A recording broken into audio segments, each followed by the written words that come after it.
René Guénon. Le roi du monde. Chapitre 1er. Notions sur l'Agartha en Occident. L'ouvrage posthume de Saint-Yves d'Alvèidre intitulé Mission de l'Inde, qui fut publié en 1910, contient la description d'un centre initiatique mystérieux désigné sous le nom d'Agartha. Beaucoup de lecteurs de ce livre durent d'ailleurs supposer que ce n'était là qu'un récit purement imaginaire, une sorte de fiction ne reposant sur rien de réel. En effet, il y a là-dedans, si l'on veut y prendre tout à la lettre, des invraisemblances qui pourraient, au moins pour qui s'en tient aux apparences extérieures, justifier une telle appréciation, et sans doute Saint-Yves avait-il eu de bonnes raisons de ne pas faire paraître lui-même cet ouvrage, écrit depuis fort longtemps, et qui n'était vraiment pas mis au point. Jusque-là, d'un autre côté, il n'avait guère, en Europe, été fait mention de l'Agartha et de son chef, le Brahmatma, que par un écrivain fort peu sérieux, Louis Jacolliot, dont il n'est pas possible d'invoquer l'autorité. Nous pensons, pour notre part, que celui-ci avait réellement entendu parler de ces choses au cours de son séjour dans l'Inde, mais il les a arrangées, comme tout le reste, à sa manière éminemment fantaisiste.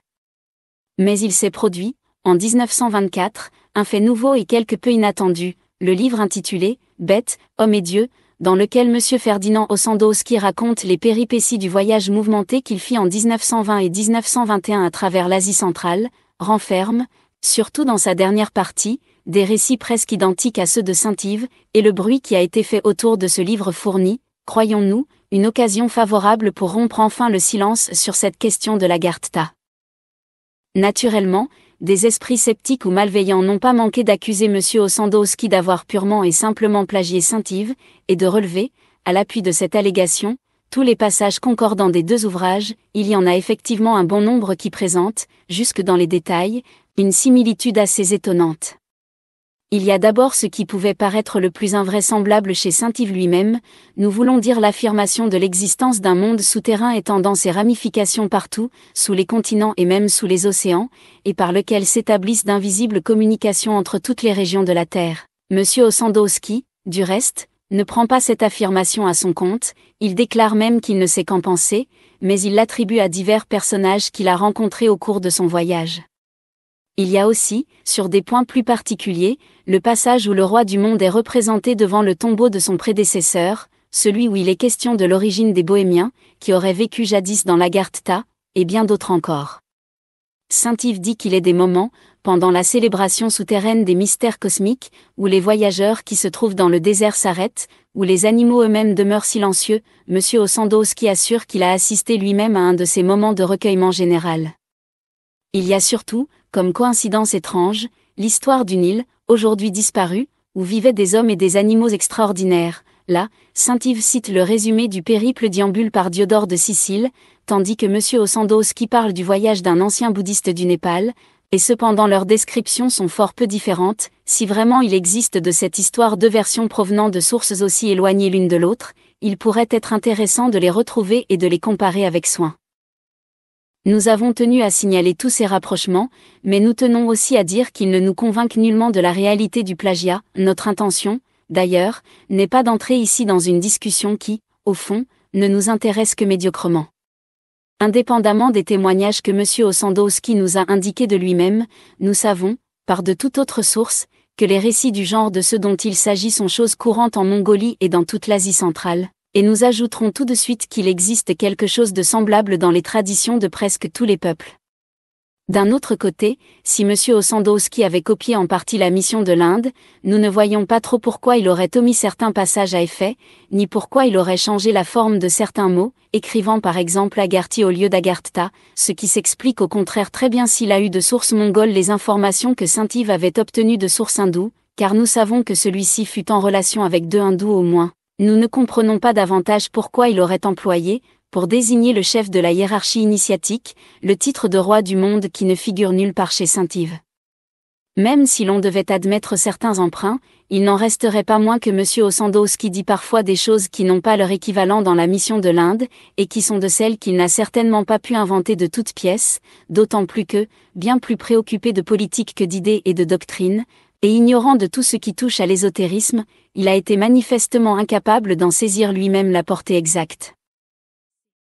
Telle est, par exemple, l'histoire d'une pierre noire envoyée jadis par le roi du monde au Dalaï Lama, puis transporté à Urga, en Mongolie, et qui disparut il y a environ 100 ans. Or, dans de nombreuses traditions, les pierres noires jouent un rôle important, depuis celle qui était le symbole de Cybèle jusqu'à celle qui est enchâssée dans la Kaaba de la Mecque. Voici un autre exemple, le Bogdokan ou Bouddha vivant, qui réside à Urga, conserve, entre autres choses précieuses, l'anneau de Gengis Khan, sur lequel est gravé un svastika, et une plaque de cuivre portant le sceau du roi du monde. Il semble que M. Ossandowski n'ait pu voir que le premier de ces deux objets, mais il lui aurait été assez difficile d'imaginer l'existence du second. N'aurait-il pas dû lui venir naturellement à l'esprit de parler ici d'une plaque d'or ? Ces quelques observations préliminaires sont suffisantes pour ce que nous nous proposons, car nous entendons demeurer absolument étrangers à toute polémique et à toute question de personne. Si nous citons M. Ossandowski et même Saint-Yves, c'est uniquement parce que ce qu'ils ont dit peut servir de point de départ à des considérations qui n'ont rien à voir avec ce qu'on pourra penser de l'un et de l'autre, et dont la portée dépasse singulièrement leurs individualités, aussi bien que la nôtre, qui, en ce domaine, ne doit pas compter davantage. Nous ne voulons point nous livrer, à propos de leurs ouvrages, à une critique de textes plus ou moins vaine, mais bien apporter des indications qui n'ont encore été données nulle part, à notre connaissance tout au moins, et qui sont susceptibles d'aider dans une certaine mesure à élucider ce que M. Ossandowski appelle le mystère des mystères. Chapitre 2. Royauté et pontificat. Le titre de roi du monde, pris dans son acception la plus élevée, la plus complète et en même temps la plus rigoureuse, s'applique proprement à Manu, le législateur primordial et universel, dont le nom se retrouve, sous des formes diverses, chez un grand nombre de peuples anciens. Rappelons seulement, à cet égard, le Mina ou Ménès des Égyptiens, le Menho des Celtes et le Minos des Grecs. Ce nom, d'ailleurs, ne désigne nullement un personnage historique ou plus ou moins légendaire. Ce qu'il désigne en réalité, c'est un principe, l'intelligence cosmique qui réfléchit la lumière spirituelle pure et formule la loi, dharma, propre aux conditions de notre monde ou de notre cycle d'existence, et il est en même temps l'archétype de l'homme considéré spécialement en tant qu'être pensant, en sanskrit manava. D'autre part, ce qu'il importe essentiellement de remarquer ici, c'est que ce principe peut être manifesté par un centre spirituel établi dans le monde terrestre, par une organisation chargée de conserver intégralement le dépôt de la tradition sacrée, d'origine non humaine, Apaurushaya, par laquelle la sagesse primordiale se communique à travers les âges à ceux qui sont capables de la recevoir. Le chef d'une telle organisation, représentant en quelque sorte Manu lui-même, pourra légitimement en porter le titre et les attributs, et même, par le degré de connaissance qu'il doit avoir atteint pour pouvoir exercer sa fonction, il s'identifie réellement au principe dont il est comme l'expression humaine, et devant lequel son individualité disparaît. Tel est bien le cas de l'Agartha, si ce centre a recueilli, comme l'indique Saint-Yves, l'héritage de l'antique dynastie solaire, Suryavansha, qui résidait jadis à Ayodhya, et qui faisait remonter son origine à Vevaswata, le Manu du cycle actuel. Saint-Yves, comme nous l'avons déjà dit, n'envisage pourtant pas le chef suprême de l'Agartha comme roi du monde, il le présente comme souverain pontife, et, en outre, il le place à la tête d'une église brahmanique, désignation qui procède d'une conception un peu trop occidentalisée. Cette dernière réserve à part, ce qu'il dit complète, à cet égard, ce que dit de son côté M. Ossandowski. Il semble que chacun d'eux n'ait vu que l'aspect qui répondait le plus directement à ses tendances et à ses préoccupations dominantes, car, à la vérité, il s'agit ici d'un double pouvoir, à la fois sacerdotal et royal. Le caractère pontifical, au sens le plus vrai de ce mot, appartient bien réellement, et par excellence, au chef de la hiérarchie initiatique, et ceci appelle une explication. Littéralement, le pontifex est un constructeur de ponts, et ce titre romain est en quelque sorte, par son origine, un titre maçonnique, mais, symboliquement, c'est celui qui remplit la fonction de médiateur, établissant la communication entre ce monde et les mondes supérieurs. À ce titre, l'arc-en-ciel, le pont céleste, est un symbole naturel du pontificat, et toutes les traditions lui donnent des significations parfaitement concordantes. Ainsi, chez les Hébreux, c'est le gage de l'alliance de Dieu avec son peuple. En Chine, c'est le signe de l'union du ciel et de la terre. En Grèce, il représente Iris, la messagère des dieux. Un peu partout, chez les Scandinaves aussi bien que chez les Perses et les Arabes, en Afrique centrale et jusque chez certains peuples de l'Amérique du Nord, c'est le pont qui relie le monde sensible au suprasensible. D'autre part, l'union des deux pouvoirs sacerdotal et royal était représentée, chez les Latins, par un certain aspect du symbolisme de Janus, Symbolisme extrêmement complexe et à signification multiple, les clés d'or et d'argent figuraient, sous le même rapport, les deux initiations correspondantes. Il s'agit, pour employer la terminologie hindoue, de la voie des brahmanes et de celle des kshatriyas, mais, au sommet de la hiérarchie, on est au principe commun d'où les uns et les autres tirent leurs attributions respectives, donc au-delà de leur distinction, puisque là est la source de toute autorité légitime, dans quelque domaine qu'elle s'exerce, et les initiés de la Gartha sont Ativarna, c'est-à-dire au-delà des castes.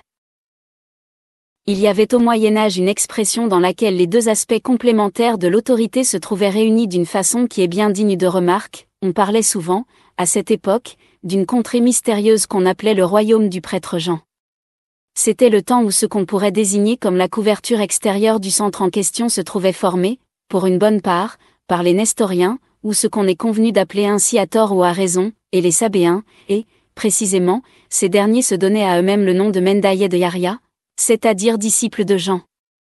À ce propos, nous pouvons faire tout de suite une autre remarque. Il est au moins curieux que beaucoup de groupes orientaux d'un caractère très fermé, des Ismaéliens ou disciples du vieux de la montagne aux Druzes du Liban, aient pris uniformément, tout comme les ordres de chevalerie occidentaux, le titre de gardien de la Terre Sainte. La suite fera sans doute mieux comprendre ce que cela peut signifier. Il semble que saint Yves ait trouvé un mot très juste, peut-être plus encore qu'il ne le pensait lui-même, quand il parle des Templiers de la Gartha. Pour qu'on ne s'étonne pas de l'expression de couverture extérieure que nous venons d'employer, nous ajouterons qu'il faut bien prendre garde à ce fait que l'initiation chevaleresque était essentiellement une initiation de kshatriya, c'est ce qui explique, entre autres choses, le rôle prépondérant qui joue le symbolisme de l'amour. Quoi qu'il en soit de ces dernières considérations, l'idée d'un personnage qui est prêtre et roi tout ensemble n'est pas une idée très courante en Occident, bien qu'elle se trouve, à l'origine même du christianisme, représentée d'une façon frappante par les rois mages, même au Moyen-Âge, le pouvoir suprême, selon les apparences extérieures tout au moins, y était divisé entre la papauté et l'empire. Une telle séparation peut être considérée comme la marque d'une organisation incomplète par en haut, si l'on peut s'exprimer ainsi, puisqu'on n'y voit pas apparaître le principe commun dont procèdent et dépendent régulièrement les deux pouvoirs, le véritable pouvoir suprême devait donc se trouver ailleurs. En Orient, le maintien d'une telle séparation au sommet même de la hiérarchie est, au contraire, assez exceptionnel, et ce n'est guère que dans certaines conceptions bouddhiques que l'on rencontre quelque chose de ce genre. Nous voulons faire allusion à l'incompatibilité affirmée entre la fonction de Bouddha et celle de Chakravarti ou monarque universel, lorsqu'il est dit que Shakyamuni eut, à un certain moment, à choisir entre l'une et l'autre. Il convient d'ajouter que le terme Chakravarti, qui n'a rien de spécialement bouddhique, s'applique fort bien, suivant les données de la tradition hindoue, à la fonction du Manu ou de ses représentants. C'est, littéralement, celui qui fait tourner la roue, c'est-à-dire celui qui, placé au centre de toute chose, en dirige le mouvement sans y participer lui-même, ou qui en est, suivant l'expression d'Aristote, le moteur immobile. Nous appelons tout particulièrement l'attention sur ceci, le centre dont il s'agit est le point fixe que toutes les traditions s'accordent à désigner symboliquement comme le pôle, puisque c'est autour de lui que s'effectue la rotation du monde, représentée généralement par la roue, chez les Celtes aussi bien que chez les Chaldéens et chez les Hindous. Telle est la véritable signification du svastika, ce signe que l'on trouve répandu partout, de l'extrême-orient à l'extrême-occident, et qui est essentiellement le signe du pôle. C'est sans doute ici la première fois, dans l'Europe moderne, qu'on en fait connaître le sens réel. Les savants contemporains, en effet, ont vainement cherché à expliquer ce symbole par les théories les plus fantaisistes. La plupart d'entre eux, hantés par une sorte d'idée fixe, ont voulu voir, là comme presque partout ailleurs, un signe exclusivement solaire, alors que, s'il l'est devenu parfois, ce n'a pu être qu'accidentellement et d'une façon détournée. D'autres ont été plus près de la vérité en regardant le svastika comme le symbole du mouvement, mais cette interprétation, sans être fausse, est fort insuffisante, car il ne s'agit pas d'un mouvement quelconque, mais d'un mouvement de rotation qui s'accomplit autour d'un centre ou d'un axe immuable, et c'est le point fixe qui est, nous le répétons, l'élément essentiel auquel se rapporte directement le symbole en question. Par ce que nous venons de dire, on peut déjà comprendre que le roi du monde doit avoir une fonction essentiellement ordonnatrice et régulatrice, et l'on remarquera que ce n'est pas sans raison que ce dernier mot a la même racine que rex et régere, fonction pouvant se résumer dans un mot comme celui d'équilibre ou d'harmonie, ce que rend précisément en sanskrit le terme dharma. Ce que nous entendons par là, c'est le reflet, dans le monde manifesté, de l'immutabilité du principe suprême. On peut comprendre aussi, par les mêmes considérations, pourquoi le roi du monde a pour attributs fondamentaux la justice et la paix, qui ne sont que les formes revêtues plus spécialement par cet équilibre et cette harmonie dans le monde de l'homme, Manavaloka. C'est là encore un point de la plus grande importance, et, outre sa portée générale, nous le signalons à ceux qui se laissent aller à certaines craintes chimériques, dont le livre même de M. Ossandowski contient comme un écho dans ces dernières lignes. Chapitre 3. La Chérina et Métatron. Certains esprits craintifs, et dont la compréhension se trouve étrangement limitée par des idées préconçues, ont été effrayés par la désignation même du roi du monde, qu'ils ont aussitôt rapprochée de celle du Princeps Huius Mundi, dont il est question dans l'Évangile. Il va de soi qu'une telle assimilation est complètement erronée et dépourvue de fondement. Nous pourrions, pour l'écarter, nous borner à faire remarquer simplement que ce titre de roi du monde, en hébreu et en arabe, est appliqué couramment à Dieu même. Cependant, comme il peut y avoir là l'occasion de quelques observations intéressantes, nous envisagerons à ce propos les théories de la Kabbale hébraïque concernant les intermédiaires célestes, théories qui, d'ailleurs, ont un rapport très direct avec le sujet principal de la présente étude. Les intermédiaires célestes dont il s'agit sont la Chérina et Métatron, et nous dirons tout d'abord que, dans le sens le plus général, la Chérina est la présence réelle de la divinité. Il faut noter que les passages de l'Écriture où il en est fait mention tout spécialement sont surtout ceux où il s'agit de l'institution d'un centre spirituel, la construction du tabernacle, l'édification des temples de Salomon et de Zorobabel. Un tel centre, constitué dans des conditions régulièrement définies, devait être en effet le lieu de la manifestation divine, toujours représenté comme lumière, et il est curieux de remarquer que l'expression de lieu très éclairé et très régulier, que la maçonnerie a conservé, semble bien être un souvenir de l'antique science sacerdotale qui présidait à la construction des temples, et qui, du reste, n'était pas particulière aux Juifs. Nous reviendrons là-dessus plus tard. Nous n'avons pas à entrer ici dans le développement de la théorie des influences spirituelles, nous préférons cette expression au mot bénédiction pour traduire l'hébreu, d'autant plus que c'est là le sens qu'a gardé très nettement en arabe le mot baraka, mais, même en se bornant à envisager les choses à ce seul point de vue, il serait possible de s'expliquer la parole d'Elias Lévita, que rapporte M. Vuillot dans son ouvrage sur la Kabbale juive.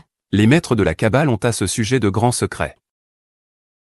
La Chérina se présente sous des aspects multiples, parmi lesquels il en est deux principaux, l'un interne et l'autre externe. Or il y a d'autre part, dans la tradition chrétienne, une phrase qui désigne aussi clairement que possible ces deux aspects.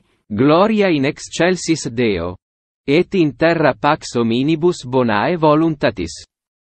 Les mots Gloria et Pax se réfèrent respectivement à l'aspect interne, par rapport au principe, et à l'aspect externe, par rapport au monde manifesté, et, si l'on considère ainsi ces paroles, on peut comprendre immédiatement pourquoi elles sont prononcées par les anges, Malachim, pour annoncer la naissance du Dieu avec nous, ou, en nous, Emmanuel.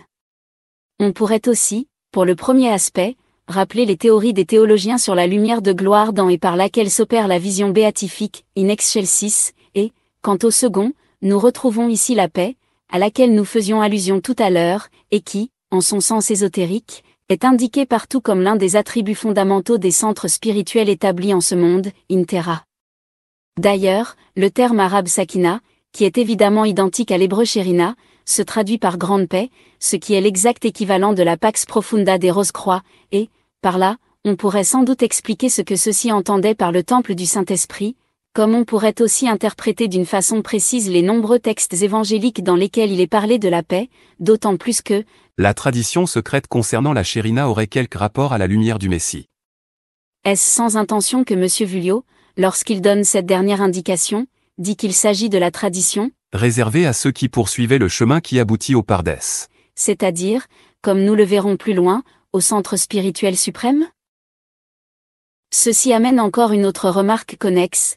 M. Vuillot parle ensuite d'un mystère relatif au jubilé, ce qui se rattache en un sens à l'idée de paix, et, à ce propos, il cite ce texte du Zohar, 3, 52b, le fleuve qui sort de l'Éden porte le nom de Yobel, ainsi que celui de Jérémie, 17, 8, il étendra ses racines vers le fleuve, d'où il résulte que l'idée centrale du jubilé est la remise de toutes choses en leur état primitif. Il est clair qu'il s'agit de ce retour à l'état primordial qu'envisagent toutes les traditions, et sur lequel nous avons eu l'occasion d'insister quelque peu dans notre étude sur l'ésotérisme de Dante, et, quand on ajoute que le retour de toute chose à leur premier état marquera l'ère messianique, ceux qui ont lu cette étude pourront se souvenir de ce que nous y disions sur les rapports du paradis terrestre et de la Jérusalem céleste.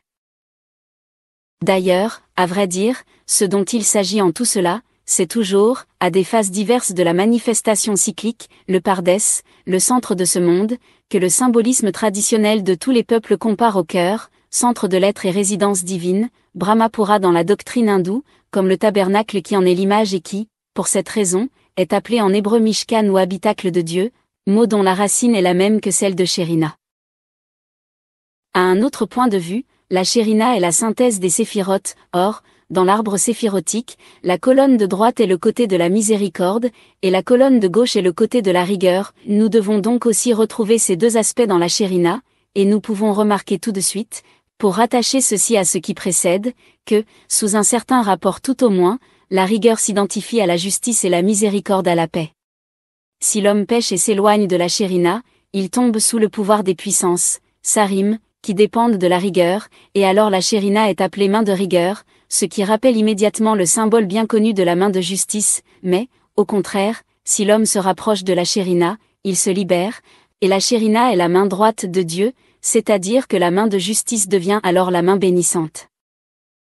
Ce sont là les mystères de la maison de justice, Beit Din. Ce qui est encore une autre désignation du centre spirituel suprême, et il est à peine besoin de faire remarquer que les deux côtés que nous venons d'envisager sont ceux où se répartissent les élus et les damnés dans les représentations chrétiennes du jugement dernier.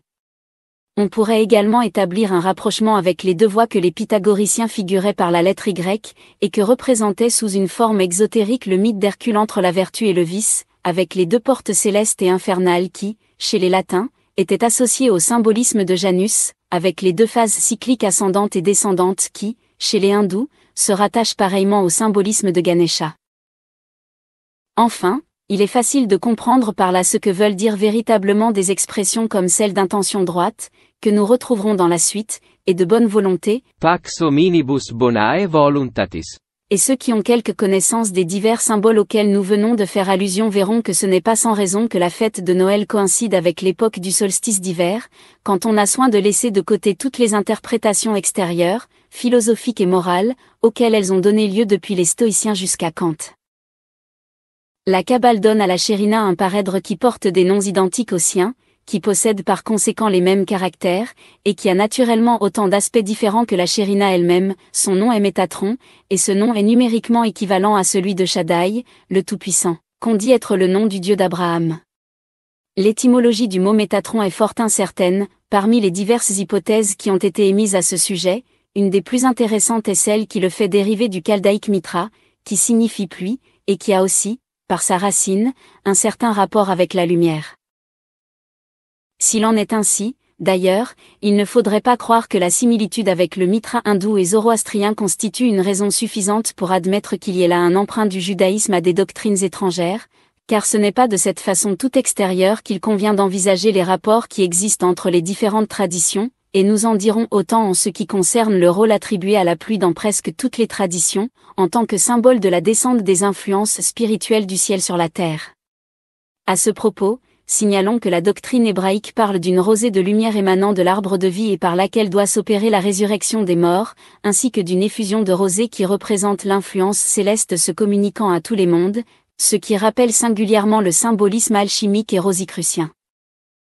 Le terme de Métatron comporte toutes les acceptions de gardien, de seigneur, d'envoyé, de médiateur. Il est l'auteur des théophanies dans le monde sensible, il est l'ange de la face, et aussi le prince du monde, Sara Olam, et l'on voit par cette dernière désignation que nous ne nous sommes nullement éloignés de notre sujet.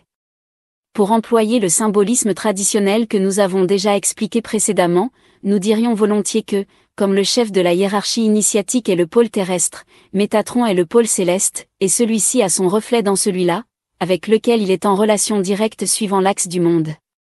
Son nom est Michael. Le grand prêtre qui est holocauste et oblation devant Dieu.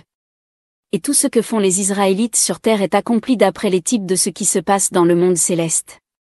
Le grand pontife ici-bas symbolise Michael. Prince de la Clémence.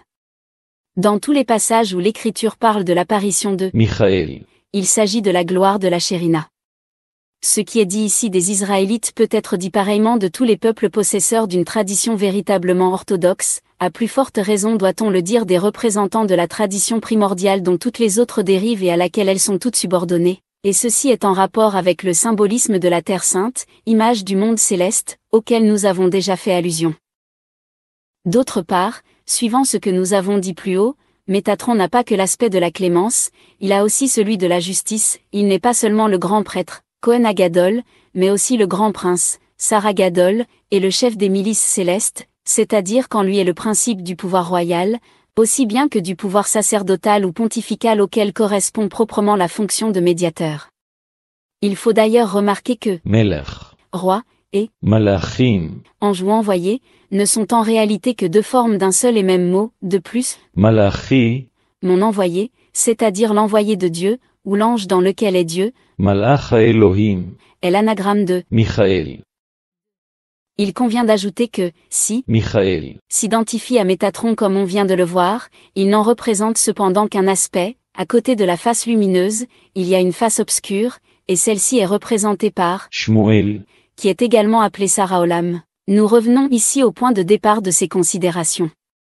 En effet, c'est ce dernier aspect, et celui-là seulement, qui est le génie de ce monde en un sens inférieur, le Princeps usus mundi. dont parle l'Évangile, et ses rapports avec Métatron, dont il est comme l'ombre, justifient l'emploi d'une même désignation dans un double sens, en même temps qu'ils font comprendre pourquoi le nombre apocalyptique 666, le nombre de la bête, est aussi un nombre solaire. Du reste, suivant saint Hippolyte, le Messie et l'Antéchrist ont tous deux pour emblème le lion, qui est encore un symbole solaire, et la même remarque pourrait être faite pour le serpent et pour beaucoup d'autres symboles. Au point de vue kabbalistique, c'est encore des deux faces opposées de Métatron qu'il s'agit ici, nous n'avons pas à nous étendre sur les théories qu'on pourrait formuler, d'une façon générale, sur ce double sens des symboles, mais nous dirons seulement que la confusion entre l'aspect lumineux et l'aspect ténébreux constitue proprement le satanisme, et c'est précisément cette confusion que commettent, involontairement sans doute et par simple ignorance, ce qui est une excuse, mais non une justification, ceux qui croient découvrir une signification infernale dans la désignation du roi du monde.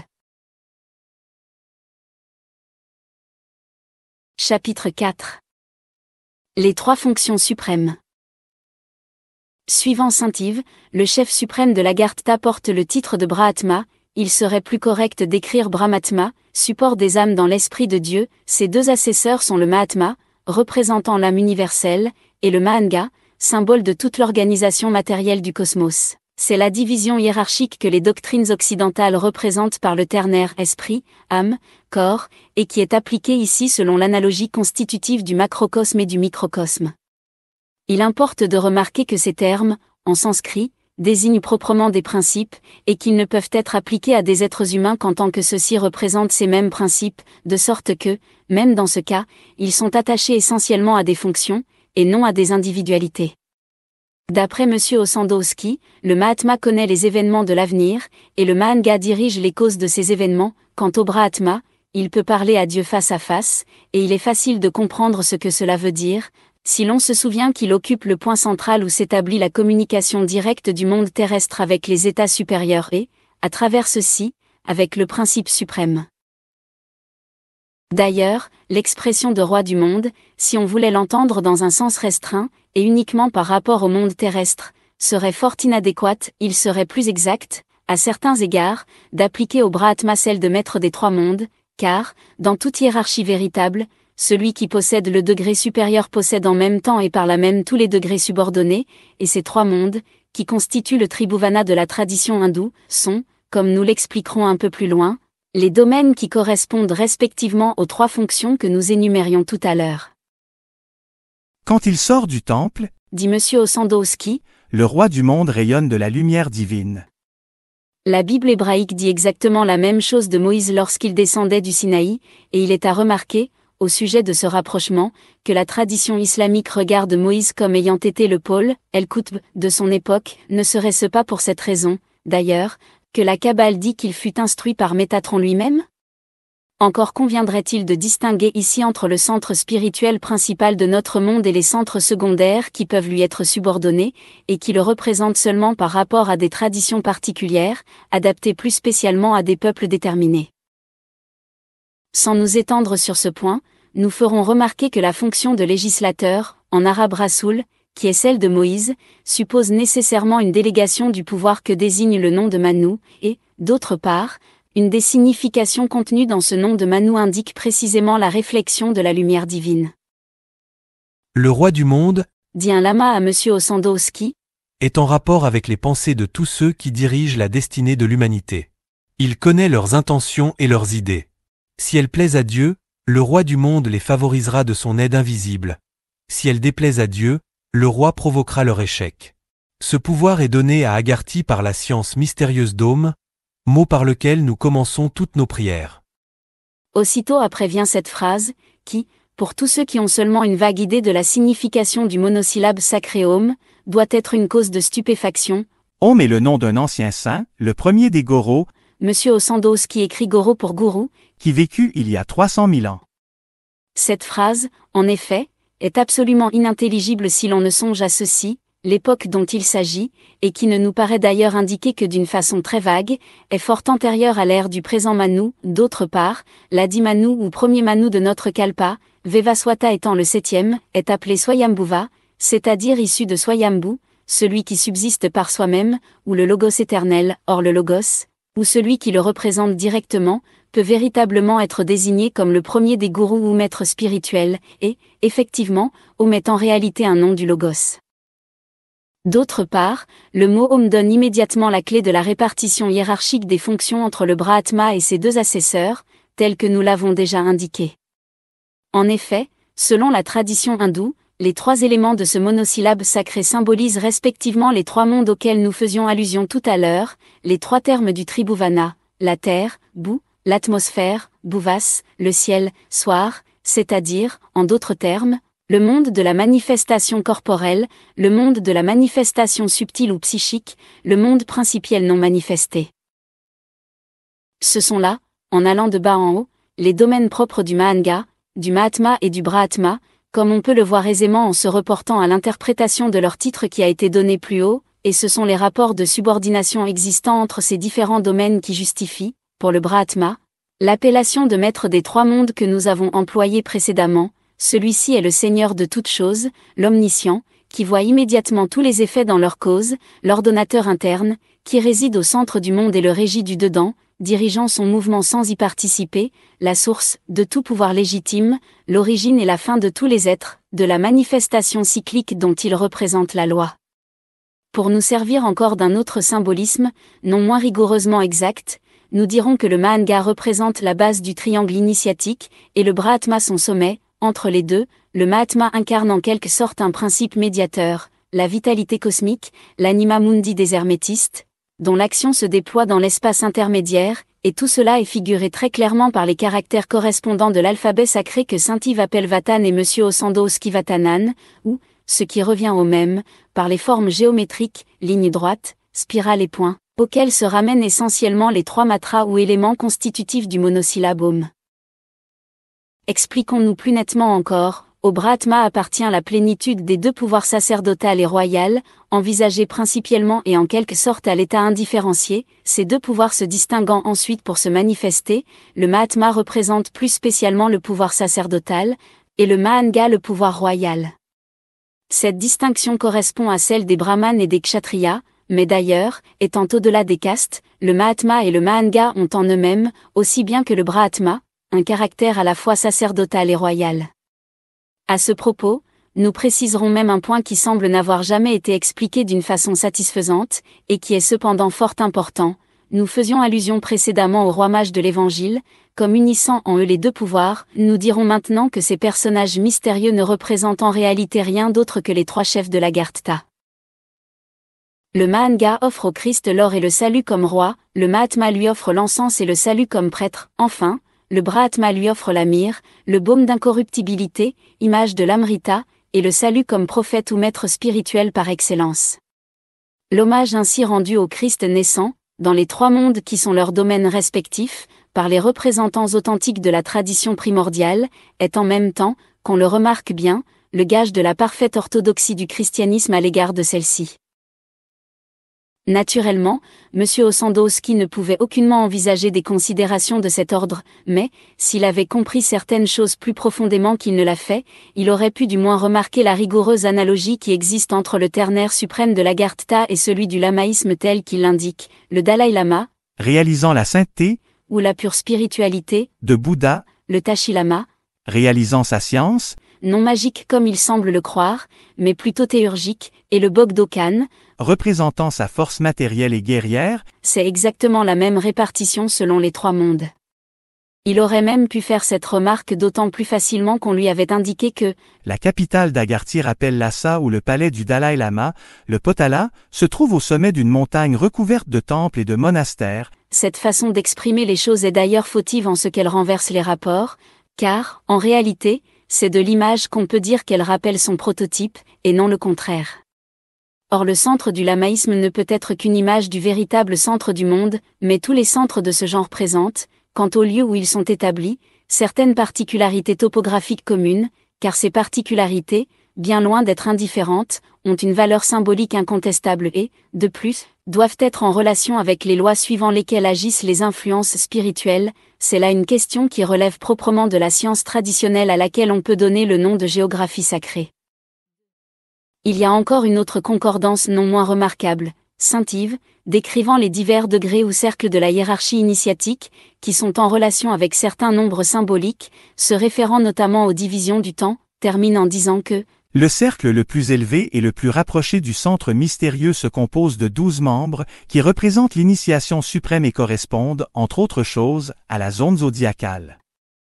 Or, cette constitution se trouve reproduite dans ce qu'on appelle le conseil circulaire du Dalai Lama, formé des 12 grands namchans, ou nommés Kans, et on la retrouve aussi, d'ailleurs, jusque dans certaines traditions occidentales, notamment celles qui concernent les chevaliers de la table ronde. Nous ajouterons encore que les 12 membres du cercle intérieur de l'Agartha, au point de vue de l'ordre cosmique, ne représentent pas simplement les 12 signes du zodiaque, mais aussi, nous serions même tentés de dire plutôt, quoique les deux interprétations ne s'excluent pas, les 12 Adityas, qui sont autant de formes du soleil, en rapport avec ces mêmes signes zodiacaux, et naturellement, comme Manu Vivaswata est appelé fils du soleil, le roi du monde a aussi le soleil parmi ses emblèmes. La première conclusion qui se dégage de tout cela, c'est qu'il y a vraiment des liens bien étroits entre les descriptions qui, dans tous les pays, se rapportent à des centres spirituels plus ou moins cachés, ou tout au moins difficilement accessibles. La seule explication plausible qui puisse en être donnée, c'est que, si ces descriptions se rapportent à des centres différents, comme il le semble bien en certains cas, ceux-ci ne sont pour ainsi dire que des émanations d'un centre unique et suprême, de même que toutes les traditions particulières ne sont en somme que des adaptations de la grande tradition primordiale. Chapitre 5. Le symbolisme du Graal. Nous faisions allusion tout à l'heure au chevalier de la table ronde, il ne sera pas hors de propos d'indiquer ici ce que signifie la quête du Graal, qui, dans les légendes d'origine celtique, est présentée comme leur fonction principale. Dans toutes les traditions, il est fait ainsi allusion à quelque chose qui, à partir d'une certaine époque, aurait été perdu ou caché, c'est, par exemple, le soma des hindous ou le haoma des perses, le breuvage d'immortalité, qui, précisément, a un rapport fort direct avec le Graal, puisque celui-ci est, dit-on, le vase sacré qui contient le sang du Christ, lequel est aussi le breuvage d'immortalité. Ailleurs, le symbolisme est différent, ainsi, chez les Juifs, ce qui est perdu, c'est la prononciation du grand nom divin, mais l'idée fondamentale est toujours la même, et nous verrons plus loin à quoi elle correspond exactement. Le Saint Graal est, dit-on, la coupe qui servit à la scène, et où Joseph d'Arimathie recueillit ensuite le sang et l'eau qui s'échappait de la blessure ouverte au flanc du Christ par la lance du centurion Longin. Cette coupe aurait été, d'après la légende, transportée en Grande-Bretagne par Joseph d'Arimathie lui-même et Nicodème, et il faut voir là l'indication d'un lien établi entre la tradition celtique et le christianisme. La coupe, en effet, joue un rôle fort important dans la plupart des traditions antiques, et sans doute en était-il ainsi notamment chez les Celtes. Il est même à remarquer qu'elle est fréquemment associée à la lance, ces deux symboles étant alors en quelque sorte complémentaires l'un de l'autre, mais ceci nous éloignerait de notre sujet. Ce qui montre peut-être le plus nettement la signification essentielle du Graal, c'est ce qui est dit de son origine. Cette coupe aurait été taillée par les anges dans une émeraude tombée du front de Lucifer lors de sa chute. Cette émeraude rappelle d'une façon très frappante l'Urna, la perle frontale qui, dans le symbolisme hindou, d'où elle est passée dans le bouddhisme, tient souvent la place du troisième œil de Shiva, représentant ce qu'on peut appeler le sens de l'éternité, ainsi que nous l'avons déjà expliqué ailleurs. Du reste, il est dit ensuite que le Graal fut confié à Adam dans le paradis terrestre, mais que, lors de sa chute, Adam le perdit à son tour, car il ne put l'emporter avec lui lorsqu'il fut chassé de l'Éden, et, avec la signification que nous venons d'indiquer, cela devient fort clair. En effet, l'homme, écarté de son centre originel, se trouvait dès lors enfermé dans la sphère temporelle, il ne pouvait plus rejoindre le point unique d'où toutes choses sont contemplées sous l'aspect de l'éternité. En d'autres termes, la possession du sens de l'éternité est liée à ce que toutes les traditions nomment, comme nous l'avons rappelé plus haut, l'état primordial, dont la restauration constitue le premier stade de la véritable initiation, étant la condition préalable de la conquête effective des états suprahumains. Le paradis terrestre, d'ailleurs, représente proprement le centre du monde, et ce que nous dirons dans la suite, sur le sens originel du mot paradis, pourra le faire mieux comprendre encore. Ce qui suit peut sembler plus énigmatique, Seth obtint de rentrer dans le paradis terrestre et put ainsi recouvrer le précieux vase, or le nom de Seth exprime les idées de fondement et de stabilité, et, par suite, il indique en quelque façon la restauration de l'ordre primordial détruit par la chute de l'homme. On doit donc comprendre que Seth et ceux qui après lui possédèrent le Graal purent par là même établir un centre spirituel destiné à remplacer le paradis perdu, et qui était comme une image de celui-ci. Et alors cette possession du Graal représente la conservation intégrale de la tradition primordiale dans un tel centre spirituel.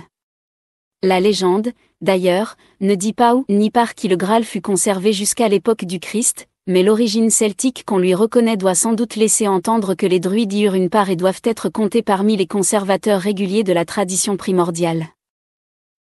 La perte du Graal, ou de quelqu'un de ses équivalents symboliques, c'est en somme la perte de la tradition avec tout ce que celle-ci comporte, à vrai dire, d'ailleurs, cette tradition est plutôt cachée que perdue, ou du moins elle ne peut être perdue que pour certains centres secondaires, lorsque ceux-ci cessent d'être en relation directe avec le centre suprême.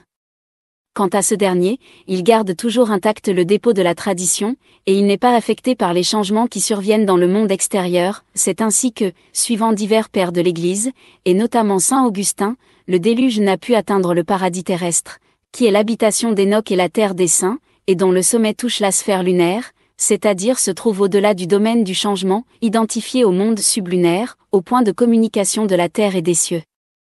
Mais, de même que le paradis terrestre est devenu inaccessible, le centre suprême, qui est au fond la même chose, peut, au cours d'une certaine période, n'être pas manifesté extérieurement, et alors on peut dire que la tradition est perdue pour l'ensemble de l'humanité, car elle n'est conservée que dans certains centres rigoureusement fermés, et la masse des hommes n'y participe plus d'une façon consciente et effective, contrairement à ce qui avait lieu dans l'état originel, telle est précisément la condition de l'époque actuelle, dont le début remonte d'ailleurs bien au-delà de ce qui est accessible à l'histoire ordinaire et profane. La perte de la tradition peut donc, suivant les cas, être entendue dans ce sens général, ou bien être rapportée à l'obscuration du centre spirituel qui régissait plus ou moins invisiblement les destinées d'un peuple particulier ou d'une civilisation déterminée. Il faut donc, chaque fois qu'on rencontre un symbolisme qui s'y rapporte, examiner s'il doit être interprété dans l'un ou l'autre sens. D'après ce que nous venons de dire, le Graal représente en même temps deux choses qui sont étroitement solidaires l'une de l'autre. Celui qui possède intégralement la tradition primordiale, qui est parvenu au degré de connaissance effective qu'implique essentiellement cette possession, est en effet, par là même, réintégré dans la plénitude de l'état primordial. À ces deux choses, état primordial et tradition primordiale, se rapporte le double sens qui est inhérent au mot Graal lui-même, car, par une de ces assimilations verbales qui jouent souvent dans le symbolisme un rôle non négligeable, et qui ont d'ailleurs des raisons beaucoup plus profondes qu'on ne se l'imaginerait à première vue, le Graal est à la fois un vase, grasal, et un livre, gradalé ou gradualé, ce dernier aspect désigne manifestement la tradition, tandis que l'autre concerne plus directement l'état lui-même. Nous n'avons pas l'intention d'entrer ici dans les détails secondaires de la légende du Saint Graal, bien qu'ils aient tous aussi une valeur symbolique, ni de suivre l'histoire des chevaliers de la Table Ronde, et de leurs exploits. Nous rappellerons seulement que la Table Ronde, construite par le roi Arthur sur les plans de Merlin, était destinée à recevoir le Graal lorsqu'un des chevaliers serait parvenu à le conquérir et l'aurait apporté de Grande-Bretagne en Armorique. Cette table est encore un symbole vraisemblablement très ancien, un de ceux qui furent toujours associés à l'idée des centres spirituels, conservateurs de la tradition. La forme circulaire de la table est d'ailleurs liée formellement au cycle zodiacal par la présence autour d'elle de 12 personnages principaux, particularité qui, comme nous le disions précédemment, se retrouve dans la constitution de tous les centres dont il s'agit. Il y a encore un symbole qui se rattache à un autre aspect de la légende du Graal, et qui mérite une attention spéciale, c'est celui de Mont Salva, littéralement Mont du Salut, le pic situé au bord lointain dont nul mortel n'approche, représenté comme se dressant au milieu de la mer, dans une région inaccessible, et derrière lequel se lève le soleil. C'est à la fois l'île sacrée et la montagne polaire, deux symboles équivalents dont nous aurons encore à reparler dans la suite de cette étude. C'est la terre d'immortalité, qui s'identifie naturellement au paradis terrestre. Pour en revenir au Graal lui-même, il est facile de se rendre compte que sa signification première est au fond la même que celle qu'a généralement le vase sacré partout où il se rencontre, et qu'a notamment, en Orient, la coupe sacrificielle contenant originairement, comme nous l'indiquons plus haut, le soma védique ou le haoma masdéen, c'est-à-dire le breuvage d'immortalité qui confère ou restitue, à ceux qui le reçoivent avec les dispositions requises, le sens de l'éternité. Nous ne pourrions, sans sortir de notre sujet, nous étendre davantage sur le symbolisme de la coupe et de ce qu'elle contient. Il faudrait, pour le développer convenablement, y consacrer toute une étude spéciale. Mais la remarque que nous venons de faire va nous conduire à d'autres considérations qui sont de la plus grande importance pour ce que nous nous proposons présentement. Chapitre 6. Melchitsédek. Il est dit dans les traditions orientales que le soma, à une certaine époque, devint inconnu, de sorte qu'il fallut, dans les rites sacrificiels, lui substituer un autre breuvage, qui n'était plus qu'une figure de ce soma primitif. Ce rôle fut joué principalement par le vin, et c'est à quoi se rapporte, chez les Grecs, une grande partie de la légende de Dionysos. Or le vin est pris souvent pour représenter la vraie tradition initiatique. En hébreu, les mots yaïn, vin, et sod, mystère, se substituent l'un à l'autre comme ayant le même nombre. Chez les soufis, le vin symbolise la connaissance ésotérique, la doctrine réservée à l'élite et qui ne convient pas à tous les hommes, de même que tous ne peuvent pas boire le vin impunément. Il résulte de là que l'emploi du vin dans un rite confère à celui-ci un caractère nettement initiatique, tel est notamment le cas du sacrifice eucharistique de Melchisédek, et c'est là le point essentiel sur lequel nous devons maintenant nous arrêter. Le nom de Melchisédek, ou plus exactement Melchitsédek, n'est pas autre chose, en effet, que le nom sous lequel la fonction même du roi du monde se trouve expressément désignée dans la tradition judéo-chrétienne. Nous avons quelque peu hésité à énoncer ce fait, qui comporte l'explication d'un des passages les plus énigmatiques de la Bible hébraïque, mais, dès lors que nous nous étions décidés à traiter cette question du roi du monde, il ne nous était véritablement pas possible de le passer sous silence. Nous pourrions reprendre ici la parole prononcée à ce propos par saint Paul. Nous avons, à ce sujet, beaucoup de choses à dire, et des choses difficiles à expliquer, parce que vous êtes devenus lents à comprendre. Voici d'abord le texte même du passage biblique dont il s'agit. Et Melchitsédek, roi de Salem, fit apporter du pain et du vin, et il était prêtre du Dieu Très-Haut. El Elyon. Et il bénit Abraham, disant, béni soit Abraham du Dieu Très-Haut, possesseur des cieux et de la terre. Et béni soit le Dieu Très-Haut, qui a livré tes ennemis entre tes mains. Et Abraham lui donna la dîme de tout ce qu'il avait pris. Melchitsédek est donc roi et prêtre tout ensemble, son nom signifie roi de justice, et il est en même temps roi de Salem, c'est-à-dire de la paix. Nous retrouvons donc ici, avant tout, la justice et la paix, c'est-à-dire précisément les deux attributs fondamentaux du roi du monde. Il faut remarquer que le mot Salem, contrairement à l'opinion commune, n'a jamais désigné en réalité une ville, mais que, si on le prend pour le nom symbolique de la résidence de Melchitsédek, il peut être regardé comme un équivalent du terme Agartha. En tout cas, c'est une erreur de voir là le nom primitif de Jérusalem, car ce nom était Yébous. Au contraire, si le nom de Jérusalem fut donné à cette ville lorsqu'un centre spirituel y fut établi par les Hébreux, c'est pour indiquer qu'elle était dès lors comme une image visible de la véritable Salem. Et il est à noter que le temple fut édifié par Salomon, dont le nom, Shlomo, dérivé aussi de Salem, signifie le Pacifique. Voici maintenant en quels termes saint Paul commente ce qui est dit de Melchitsédek. Ce Melchisédek, roi de Salem, prêtre du Dieu Très-Haut, qui alla au-devant d'Abraham lorsqu'il revenait de la défaite des rois, qui le bénit, et à qui Abraham donna la dîme de tout le butin. Qui est d'abord, selon la signification de son nom, roi de justice, ensuite roi de Salem, c'est-à-dire roi de paix, qui est sans père, sans mère, sans généalogie, qui n'a ni commencement ni fin de sa vie, mais qui est fait ainsi semblable au Fils de Dieu. Ce Melchisédek demeure prêtre à perpétuité. Or, Melchisédek est représenté comme supérieur à Abraham, puisqu'il le bénit, et, Sans contredit, c'est l'inférieur qui est béni par le supérieur. de son côté, Abraham reconnaît cette supériorité, puisqu'il lui donne la dîme, ce qui est la marque de sa dépendance. Il y a là une véritable investiture, presque au sens féodal de ce mot, mais avec cette différence qu'il s'agit d'une investiture spirituelle, et nous pouvons ajouter que là se trouve le point de jonction de la tradition hébraïque avec la grande tradition primordiale. La bénédiction dont il est parlé est proprement la communication d'une influence spirituelle, à laquelle Abraham va participer désormais, et l'on peut remarquer que la formule employée met Abraham en relation directe avec le Dieu Très-Haut, que ce même Abraham invoque ensuite en l'identifiant avec Jéhovah. Si Melchisédek est ainsi supérieur à Abraham, c'est que le Très-Haut, Elyon, qui est le Dieu de Melchisédek, est lui-même supérieur au Tout-Puissant, Shaddai, qui est le Dieu d'Abraham, ou, en d'autres termes, que le premier de ces deux noms représente un aspect divin plus élevé que le second. D'autre part, ce qui est extrêmement important, et ce qui semble n'avoir jamais été signalé, c'est qu'El-Elyon est l'équivalent d'Emmanuel, ces deux noms ayant exactement le même nombre, et ceci rattache directement l'histoire de Melchisédek à celle des rois mages, dont nous avons expliqué précédemment la signification. De plus, on peut encore y voir ceci, le sacerdoce de Melchisédek est le sacerdoce d'El-Elyon, le sacerdoce chrétien est celui d'Emmanuel, si donc El-Elyon et Emmanuel, ces deux sacerdoces n'en sont qu'un, et le sacerdoce chrétien, qui d'ailleurs comporte essentiellement l'offrande eucharistique du pain et du vin, est véritablement selon l'ordre de Melchisédek. La tradition judéo-chrétienne distingue deux sacerdoces, l'un selon l'ordre d'Aaron, l'autre selon l'ordre de Melchisédek, et celui-ci est supérieur à celui-là, comme Melchisédek lui-même est supérieur à Abraham, duquel est issue la tribu de Lévi et, par conséquent, la famille d'Aaron.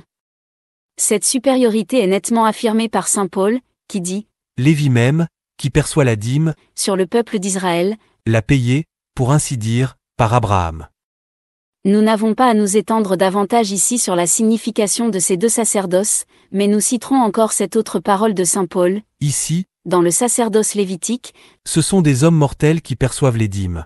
Mais là, c'est un homme dont il est attesté qu'il est vivant.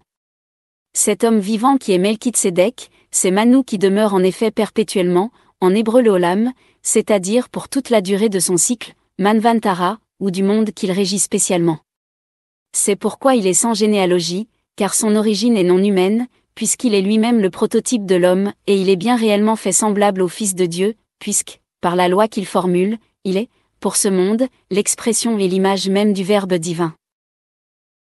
Il y a encore d'autres remarques à faire, et tout d'abord celle-ci, dans l'histoire des rois mages, nous voyons trois personnages distincts, qui sont les trois chefs de la hiérarchie initiatique, dans celle de Melchisédek, nous n'en voyons qu'un seul, mais qui peut unir en lui des aspects correspondant aux trois mêmes fonctions.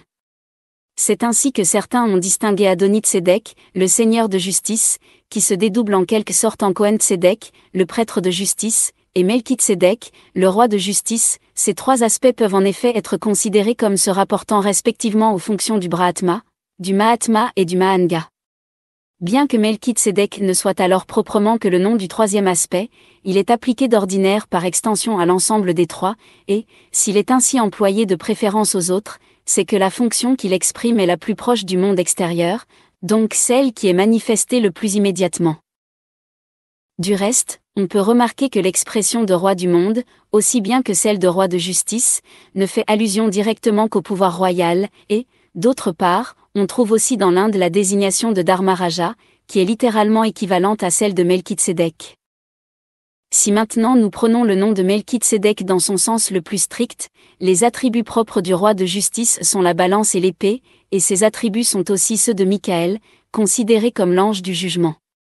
Ces deux emblèmes représentent respectivement, dans l'ordre social, les deux fonctions administratives et militaires, qui appartiennent en propre au kshatriya, et qui sont les deux éléments constitutifs du pouvoir royal. Ce sont aussi, hiéroglyphiquement, les deux caractères formant la racine hébraïque et arabe, qui signifient à la fois justice et vérité, et qui, chez divers peuples anciens, a servi précisément à désigner la royauté. est la puissance qui fait régner la justice, c'est-à-dire l'équilibre symbolisé par la balance, tandis que la puissance elle-même l'est par l'épée, et c'est bien là ce qui caractérise le rôle essentiel du pouvoir royal, et, d'autre part, c'est aussi, dans l'ordre spirituel, la force de la vérité. Il faut d'ailleurs ajouter qu'il existe aussi une forme adoucie de cette racine, obtenue par la substitution du signe de la force spirituelle à celui de la force matérielle, et cette forme hek, désigne proprement la sagesse, en hébreu, chachama, de sorte qu'elle convient plus spécialement à l'autorité sacerdotale, comme l'autre au pouvoir royal. Ceci est encore confirmé par le fait que les deux formes correspondantes se retrouvent, avec des sens similaires, pour la racine, qui, dans des langues très diverses, signifie pouvoir ou puissance, et aussi connaissance, est surtout le pouvoir spirituel ou intellectuel, identique à la sagesse, d'où, Kohen, prêtre en hébreu, et est le pouvoir matériel, d'où différents mots exprimant l'idée de possession, et notamment le nom de Caïn. Ces racines et leurs dérivés pourraient sans doute donner lieu encore à beaucoup d'autres considérations, mais nous devons nous borner à ce qui se rapporte le plus directement au sujet de la présente étude. Pour compléter ce qui précède, nous reviendrons à ce que la Kabbale hébraïque dit de la Shérina. Celle-ci est représentée dans le monde inférieur par la dernière des 10 séphirotes, qui est appelée Malrout, c'est-à-dire le royaume, désignation qui est assez digne de remarque au point de vue où nous nous plaçons ici, mais ce qui l'est plus encore, c'est que, parmi les synonymes qui sont parfois donnés à Malrout, on rencontre Tzedek, le juste. Ce rapprochement de Malrout et de Tzedek, ou de la royauté, le gouvernement du monde, et de la justice, se retrouve précisément dans le nom de Melchitsédek. Il s'agit ici de la justice distributive et proprement équilibrante. Dans la colonne du milieu de l'arbre séphirotique, il faut la distinguer de la justice opposée à la miséricorde et identifiée à la rigueur, dans la colonne de gauche, car ce sont là deux aspects différents, et d'ailleurs, en hébreu, il y a deux mots pour les désigner, la première est tzedaka, et la seconde est din. C'est le premier de ces aspects qui est la justice au sens le plus strict et le plus complet à la fois, impliquant essentiellement l'idée d'équilibre ou d'harmonie, et lié indissolublement à la paix. Malrout est le réservoir où se réunissent les eaux qui viennent du fleuve d'en haut, c'est-à-dire toutes les émanations, grâce ou influence spirituelle, qu'elle répand en abondance. Ce Fleuve d'en haut, et les eaux qui en descendent rappellent étrangement le rôle attribué au fleuve céleste Ganga dans la tradition hindoue, et l'on pourrait aussi remarquer que la Shakti, dont Ganga est un aspect, n'est pas sans présenter certaines analogies avec la Shérina, ne serait-ce qu'en raison de la fonction providentielle qui leur est commune. Le réservoir des eaux célestes est naturellement identique au centre spirituel de notre monde, de là partent les 4 fleuves du Pardès, se dirigeant vers les 4 points cardinaux. Pour les Juifs, ce centre spirituel s'identifie à la colline de Sion, à laquelle ils appliquent l'appellation de cœur du monde, d'ailleurs commune à toutes les terres saintes, et qui, pour eux, devient ainsi en quelque sorte l'équivalent du Mérou des Hindous ou de l'Alborge des Perses. le tabernacle de la sainteté de Jéhovah, la résidence de la Shérina, et le Saint des Saints qui est le cœur du temple, qui est lui-même le centre de Sion, Jérusalem, comme la Sainte Sion est le centre de la terre d'Israël, comme la terre d'Israël est le centre du monde.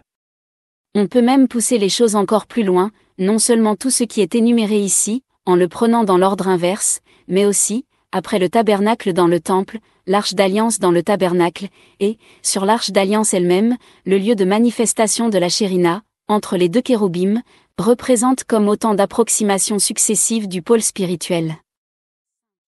C'est aussi de cette façon que Dante présente précisément Jérusalem comme le pôle spirituel, ainsi que nous avons eu l'occasion de l'expliquer ailleurs, mais ceci, dès qu'on sort du point de vue proprement judaïque, devient surtout symbolique et ne constitue plus une localisation au sens strict de ce mot.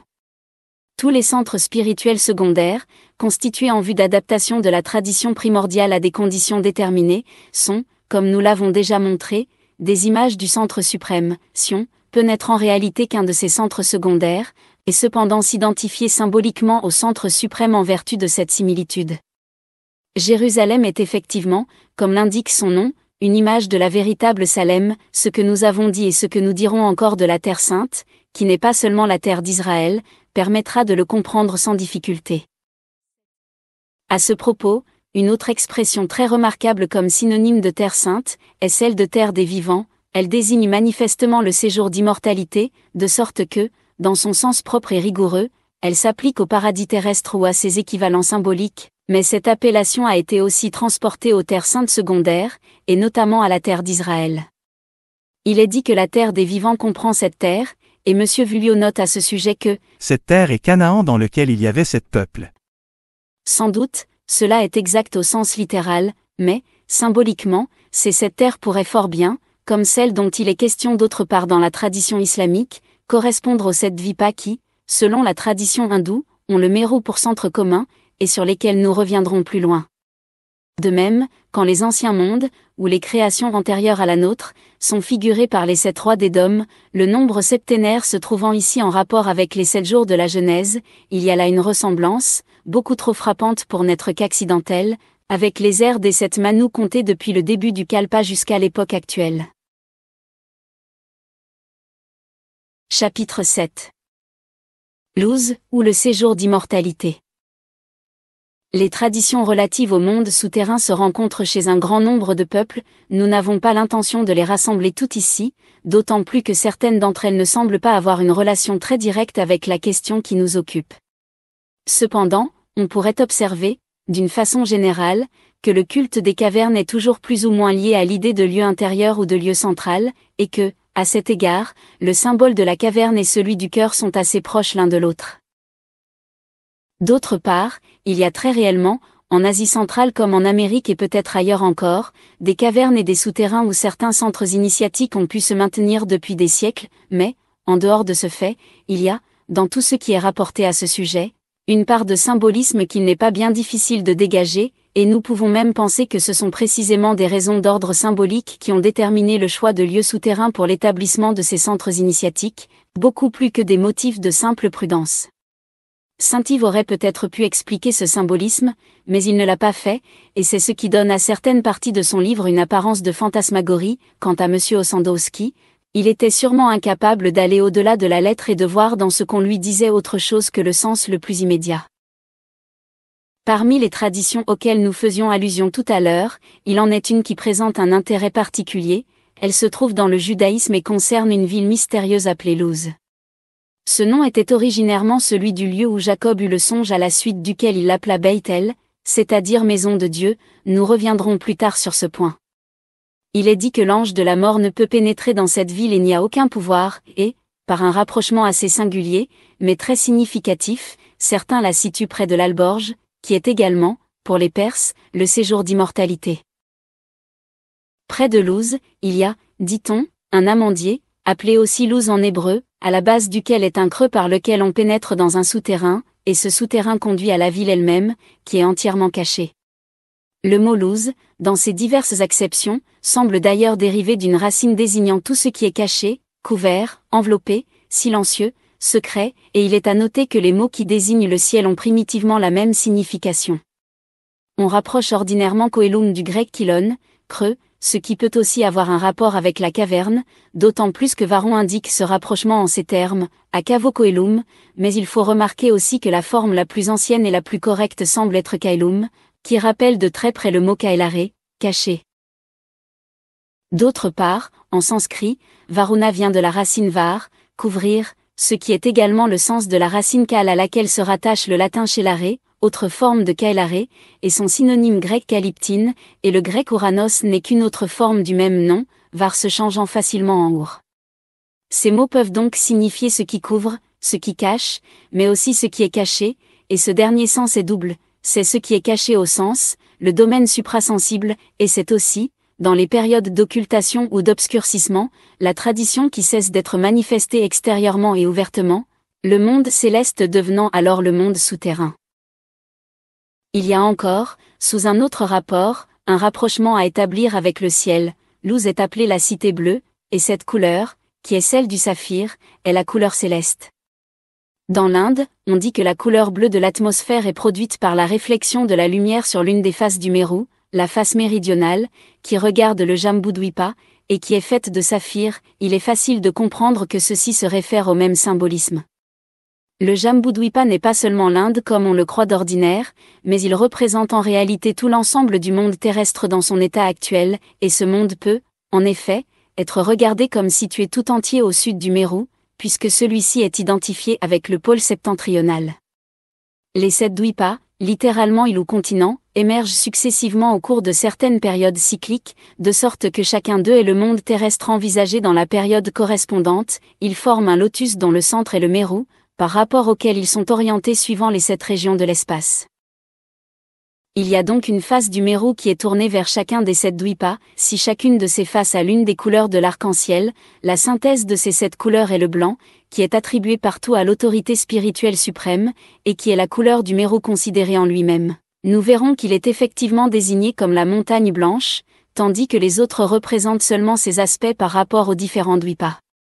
Il semble que, pour la période de manifestation de chaque dwipa, il y ait une position différente du Meru, mais, en réalité, il est immuable, puisqu'il est le centre, et c'est l'orientation du monde terrestre par rapport à lui qui est changée d'une période à l'autre. Revenons au mot hébraïque luz, dont les diverses significations sont très dignes d'attention. Ce mot a ordinairement le sens d'amande, et aussi d'amandier, désignant par extension l'arbre aussi bien que son fruit, ou de noyau. Or le noyau est ce qu'il y a de plus intérieur et de plus caché, et il est entièrement fermé, d'où l'idée d'inviolabilité, que l'on retrouve dans le nom de l'Agartha. Le même mot luz est aussi le nom donné à une particule corporelle indestructible, représentée symboliquement comme un os très dur, et à laquelle l'âme demeurerait liée après la mort et jusqu'à la résurrection.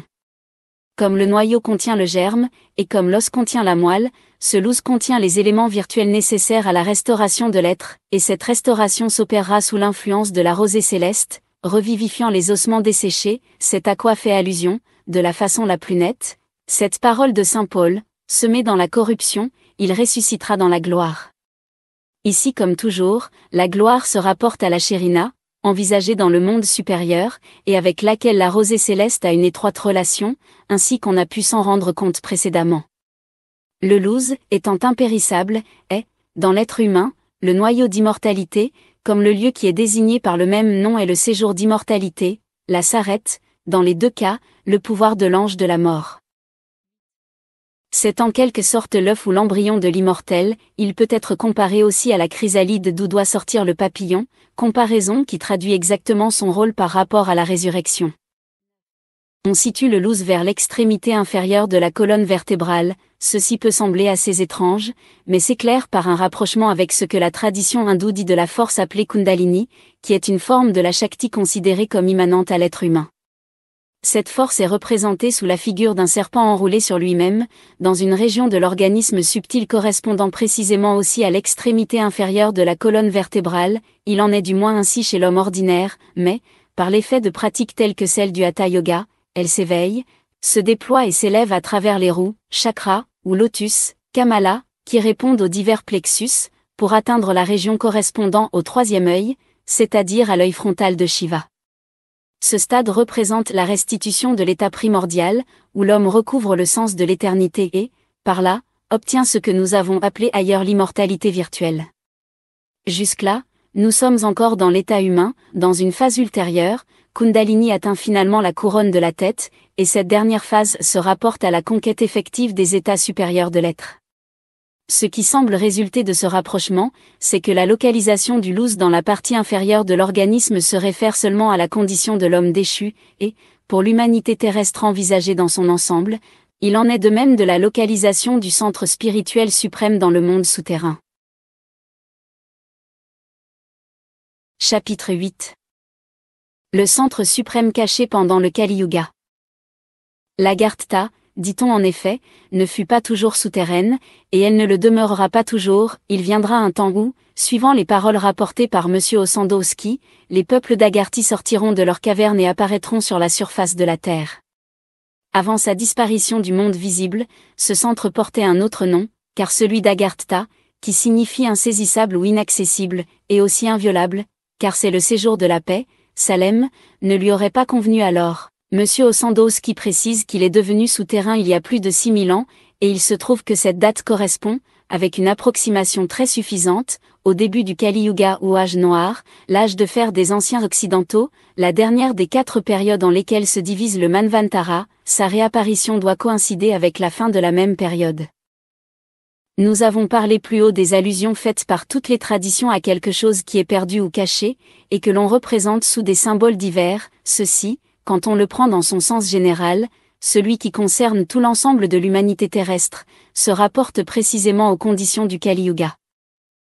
La période actuelle est donc une période d'obscurcissement et de confusion. Ces conditions sont telles que, tant qu'elles persisteront, la connaissance initiatique doit nécessairement demeurer cachée, d'où le caractère des mystères de l'Antiquité dite historique, qui ne remontent pas même jusqu'au début de cette période, et des organisations secrètes de tous les peuples, organisations donnant une initiation effective là où subsiste encore une véritable doctrine traditionnelle, mais qui n'en offre plus que l'ombre quand l'esprit de cette doctrine a cessé de vivifier les symboles qui n'en sont que la représentation extérieure, et cela parce que, pour des raisons diverses, tout lien conscient avec le centre spirituel du monde a fini par être rompu, ce qui est le sens plus particulier de la perte de la tradition, celui qui concerne spécialement tel ou tel centre secondaire, cessant d'être en relation directe et effective avec le centre suprême.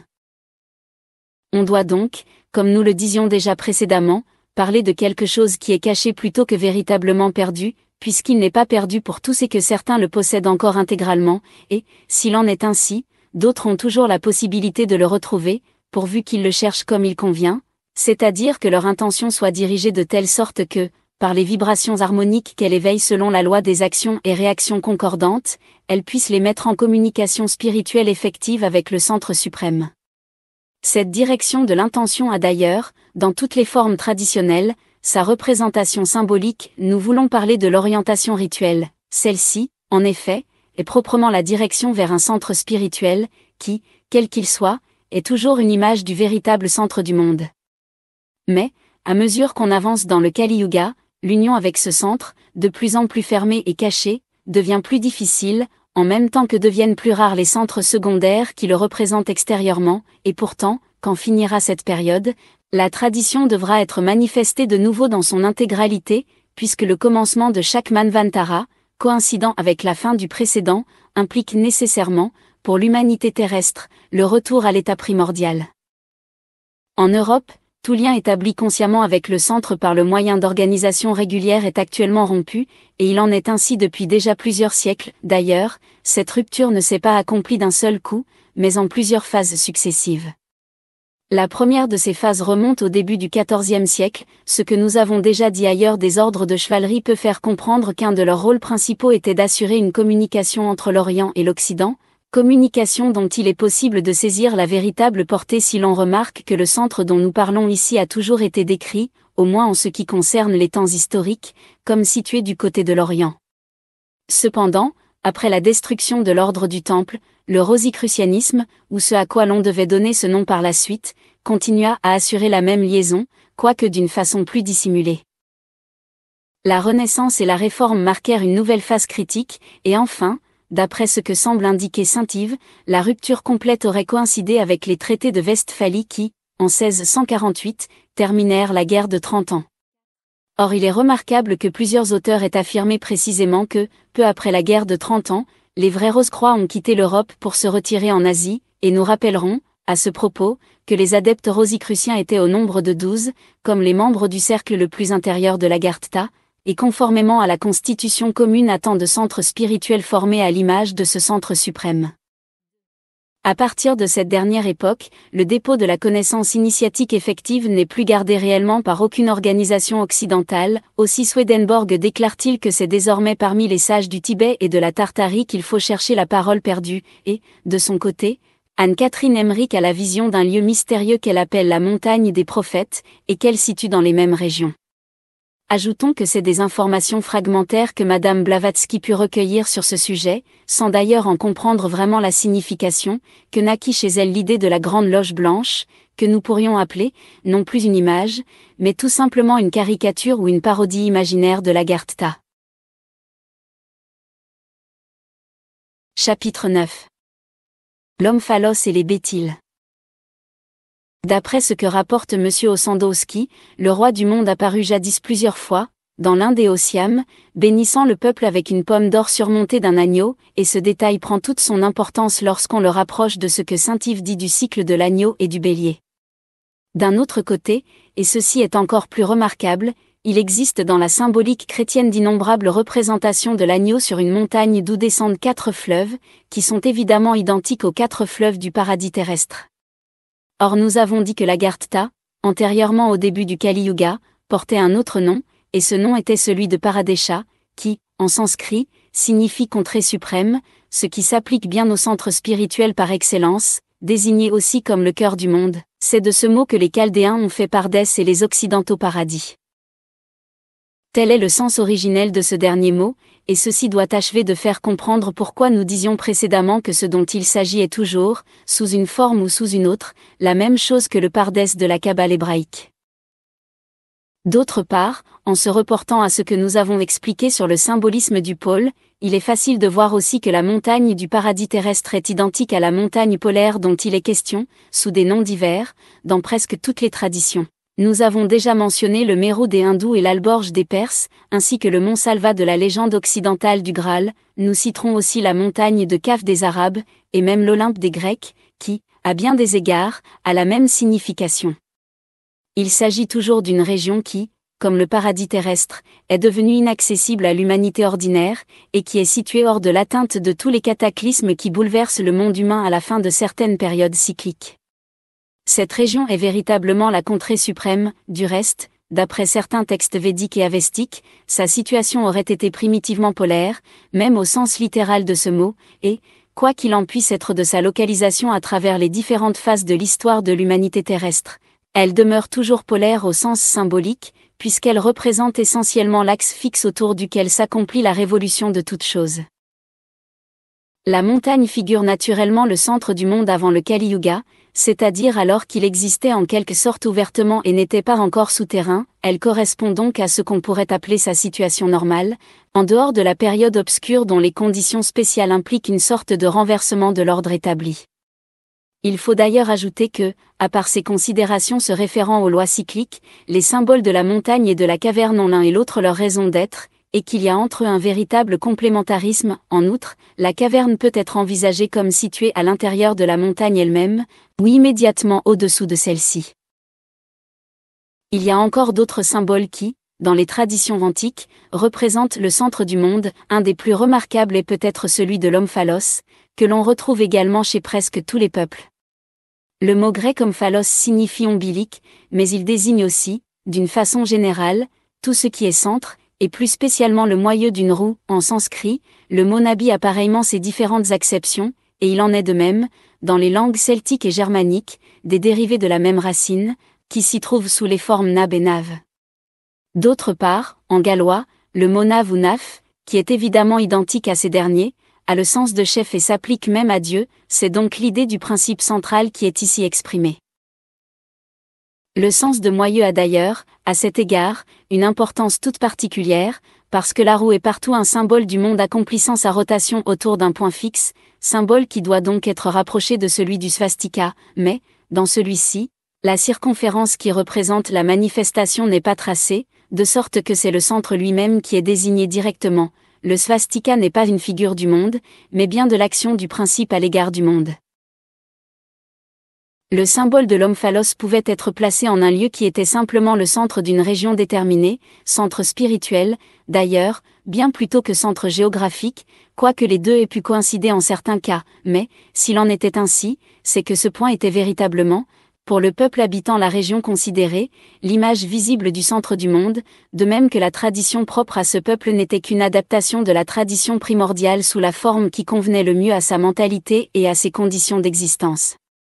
On connaît surtout, d'ordinaire, l'omphalos du temple de Delphes. Ce temple était bien réellement le centre spirituel de la Grèce antique, et, sans insister sur toutes les raisons qui pourraient justifier cette assertion, nous ferons seulement remarquer que c'est là que s'assemblait, 2 fois par an, le Conseil des Amphictyons, composé des représentants de tous les peuples helléniques, et qui formait d'ailleurs le seul lien effectif entre ces peuples, lien dont la force résidait précisément dans son caractère essentiellement traditionnel. La représentation matérielle de l'omphalos était généralement une pierre sacrée, ce qu'on appelle souvent un béthyle, et ce dernier mot semble n'être pas autre chose que l'hébreu Beitel, maison de Dieu, le nom même que Jacob donna au lieu où le Seigneur s'était manifesté à lui dans un songe. Et Jacob s'éveilla de son sommeil et dit, « Sûrement le Seigneur est en ce lieu, et je ne le savais pas. » Et il fut effrayé et dit, « Que ce lieu est redoutable. C'est la maison de Dieu et la porte des cieux. » Et Jacob se leva tôt le matin, et il prit la pierre dont il avait fait son chevet, la dressa comme un pilier, et versa de l'huile sur son sommet, pour la consacrer. et il donna à ce lieu le nom de Bethel, mais le premier nom de cette ville était Luz. Nous avons expliqué plus haut la signification de ce mot Luz, d'autre part il est dit aussi que Bethel, maison de Dieu devint par la suite Bethléem, maison du pain, la ville où naquit le Christ. La relation symbolique qui existe entre la pierre et le pain serait d'ailleurs très digne d'attention. Ce qu'il faut remarquer encore, c'est que le nom de Bethel ne s'applique pas seulement au lieu, mais à la pierre elle-même. Et cette pierre, que j'ai dressée comme un pilier, sera la maison de Dieu. C'est donc cette pierre qui doit être proprement l'habitacle divin, Mishkan, suivant la désignation qui sera donnée plus tard au tabernacle, c'est-à-dire le siège de la Shérina. Tout ceci se rattache naturellement à la question des influences spirituelles, brachot, et, quand on parle du culte des pierres, qui fut commun à tant de peuples anciens, il faut bien comprendre que ce culte ne s'adressait pas aux pierres, mais à la divinité dont elles étaient la résidence.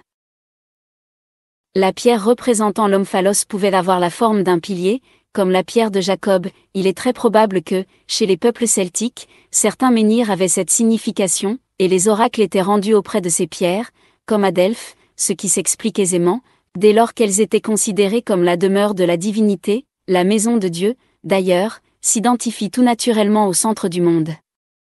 L'omphalos pouvait aussi être représenté par une pierre de forme conique, comme la pierre noire de Cybèle, ou ovoïde. Le cône rappelait la montagne sacrée, symbole du pôle ou de l'axe du monde. Quant à la forme ovoïde, elle se rapporte directement à un autre symbole fort important, celui de l'œuf du monde. Il faut encore ajouter que, si l'omphalos était représenté le plus habituellement par une pierre, il a pu l'être aussi parfois par un tertre, une sorte de tumulus, qui est encore une image de la montagne sacrée. Ainsi, en Chine, au centre de chaque royaume ou état féodal, on élevait autrefois un tertre en forme de pyramide quadrangulaire, formé de la terre des 5 régions. Les 4 faces correspondaient aux 4 points cardinaux, et le sommet au centre lui-même. Chose singulière, nous allons retrouver ces 5 régions en Irlande, où la pierre debout du chef était, d'une façon semblable, élevée au centre de chaque domaine. C'est l'Irlande, en effet, qui, parmi les pays celtiques, fournit le plus grand nombre de données relatives à l'omphalos. Elle était autrefois divisée en 5 royaumes, dont l'un portait le nom de Mide, resté sous la forme anglicisée Mide, qui est l'ancien mot celtique médion, milieu, identique au latin medius. Ce royaume de Mide, qui avait été formé de portions prélevées sur les territoires des 4 autres, était devenu l'apanage propre du roi suprême d'Irlande, auquel les autres rois étaient subordonnés. À Ushnag, qui représente assez exactement le centre du pays, était dressée une pierre gigantesque appelée nombril de la terre, et désignée aussi sous le nom de pierre des portions, Aina Miran, parce qu'elle marquait l'endroit où convergeaient, à l'intérieur du royaume de Mide, les lignes séparatives des 4 royaumes primitifs. Il s'y tenait annuellement, le 1er mai, une assemblée générale tout à fait comparable à la réunion annuelle des druides dans le lieu consacré central, Médiolanon ou Médionéméton, de la Gaule, au pays des Carnutes, et le rapprochement avec l'assemblée des Amphictyons à Delphes s'impose également. Cette division de l'Irlande en 4 royaumes, plus la région centrale qui était la résidence du chef suprême, se rattache à des traditions extrêmement anciennes. En effet, l'Irlande fut, pour cette raison, appelée l'île des 4 mètres, mais cette dénomination, de même d'ailleurs que celle d'île verte, Erin, s'appliquait antérieurement à une autre terre beaucoup plus septentrionale, aujourd'hui inconnue, disparue peut-être, Ojiji ou plutôt Thulé, qui fut un des principaux centres spirituels, sinon même le centre suprême d'une certaine période. Le souvenir de cette île des 4 mètres se retrouve jusque dans la tradition chinoise, ce qui semble n'avoir jamais été remarqué. Voici un texte taoïste qui en fait foi. L'empereur Yao se donna beaucoup de peine, et s'imagina avoir régné idéalement bien. Après qu'il eut visité les 4 mètres, dans la lointaine île de Kushi, habité par des hommes véritables, Chenjen, c'est-à-dire des hommes réintégrés dans l'état primordial, il reconnut qu'il avait tout gâté. L'idéal, c'est l'indifférence, ou plutôt le détachement, dans l'activité non agissante, du surhomme, qui laisse tourner la roue cosmique. D'autre part, les 4 maîtres s'identifient aux 4 Maharajas ou grands rois qui, suivant les traditions de l'Inde et du Tibet, président aux 4 points cardinaux. Ils correspondent en même temps aux éléments, le maître suprême, le 5e, qui réside au centre, sur la montagne sacrée, représente alors l'éther, Akasha, la quintessence, Quinta Essentia, des hermétistes, l'élément primordial dont procèdent les 4 autres, et des traditions analogues se trouvent aussi dans l'Amérique centrale. Chapitre 10. Nom et représentation symbolique des centres spirituels. Nous pourrions citer encore, en ce qui concerne la contrée suprême, bien d'autres traditions concordantes. Il est notamment, pour la désigner, un autre nom, probablement plus ancien encore que celui de Paradesha. Ce nom est celui de Tula, dont les Grecs firent Toulé, et, comme nous venons de le voir, cette Toulé était vraisemblablement identique à la primitive île des 4 mètres. Il faut observer, d'ailleurs, que le même nom de Tula a été donné à des régions très diverses, puisque, aujourd'hui encore, on le retrouve aussi bien en Russie que dans l'Amérique centrale. Sans doute doit-on penser que chacune de ces régions fut, à une époque plus ou moins lointaine, le siège d'un pouvoir spirituel qui était comme une émanation de celui de la Tula primordiale. On sait que la Tula mexicaine doit son origine aux Toltecs. Ceux-ci, dit-on, venaient d'Aztlán, la terre au milieu des eaux, qui, évidemment, n'est autre que l'Atlantide, et ils avaient apporté ce nom de Tula de leur pays d'origine. Le centre auquel ils le donnèrent dut probablement remplacer, dans une certaine mesure, celui du continent disparu. Mais, d'autre part, il faut distinguer la Tula atlante de la Tula hyperboréenne, et c'est cette dernière qui, en réalité, représente le centre premier et suprême pour l'ensemble du Manvantara actuel. C'est elle qui fut l'île sacrée par excellence, et, ainsi que nous le disions plus haut, sa situation était littéralement polaire à l'origine. Toutes les autres îles sacrées, qui sont désignées partout par des noms de signification identiques, ne furent que des images de celle-là, et ceci s'applique même au centre spirituel de la tradition atlante, qui ne régit qu'un cycle historique secondaire, subordonné au Manvantara. Le mot Tula, en sanskrit, signifie balance, et il désigne en particulier le signe zodiacal de ce nom, mais, d'après une tradition chinoise, la balance céleste a été primitivement la grande ours. Cette remarque est de la plus grande importance, car le symbolisme qui se rattache à la grande ours est naturellement lié de la façon la plus étroite à celui du pôle. Nous ne pouvons nous étendre ici sur cette question, qui demanderait à être traitée dans une étude particulière. Il y aurait lieu d'examiner aussi le rapport qui peut exister entre la balance polaire et la balance zodiacale. Celle-ci est d'ailleurs regardée comme le signe du jugement, et ce que nous avons dit précédemment de la balance comme attribut de la justice, à propos de Melchitsédek, peut faire comprendre que son nom ait été la désignation du centre spirituel suprême. Tula est encore appelée l'île blanche, et nous avons dit que cette couleur est celle qui représente l'autorité spirituelle. Dans les traditions américaines, Aztlán a pour symbole une montagne blanche, mais cette figuration s'appliquait tout d'abord à la Tula hyperboréenne et à la montagne polaire. Dans l'Inde, l'île blanche, Shwetadwipa, qu'on place généralement dans les régions lointaines du Nord, est regardée comme le séjour des bienheureux, ce qui l'identifie clairement à la terre des vivants. Il y a cependant une exception apparente. Les traditions celtiques parlent surtout de l'île verte comme étant l'île des saints ou île des bienheureux, mais au centre de cette île s'élève la montagne blanche, qui n'est, dit-on, submergée par aucun déluge, et dont le sommet est lui-même de couleur pourpre. Cette montagne du soleil, ainsi qu'elle est appelée également, est la même chose que le Meru. Celui-ci, qui est aussi la montagne blanche, est entouré d'une ceinture verte par le fait qu'il est situé au milieu de la mer, et à son sommet brille le triangle de lumière.